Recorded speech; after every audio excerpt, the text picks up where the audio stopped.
कोल्हापूरमधील राष्ट्रवादीकडून मराठवाड्यासाठी मदत 51 लाखांचे संसारोपयोगी साहित्य रवाना। सोलापूर आणि मराठवाड्यामध्ये साहित्य रवाना।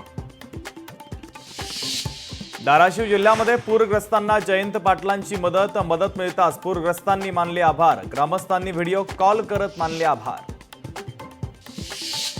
लातूर जिल्ह्यामध्ये मुसळधार पाऊस, मांजरा धरणाचे 6 दरवाजे उघडले। मोठ्या प्रमाणात नदीपात्रात पाण्याचा विसर्ग, नागरिकांना सतर्कतेचं आवाहन।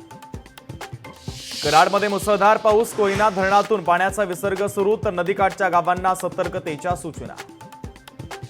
सोलापूरच्या अक्कलकोट तालुक्यामध्ये मुसळधार पाऊस, तोळनूर गावात पावसानं भिंत कोसळली, तर दुर्घटनेत 4 जण गंभीर जखमी। हिंगोलीच्या पांगरा शिंदे गावालगतच्या ओढ्याला पूर, ग्रामस्थांना पुराच्या पाण्यातून धोकादायक प्रवास करावा लागतोय, तर ग्रामस्थांचा दोरीच्या सहाय्यानं प्रवास। यवतमाळमध्ये कर्जबाजारीपणामुळे 2 शेतकऱ्यांचा बळी, तर अतिवृष्टीला कंटाळून शेतकऱ्यांनी संपवलं जीवन।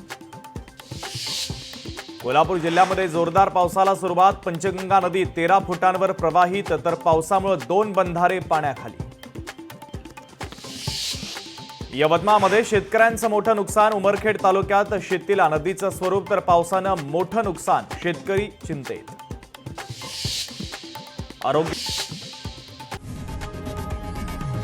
लोकशाही मराठी ऐका, पहा, जागरूक रहा।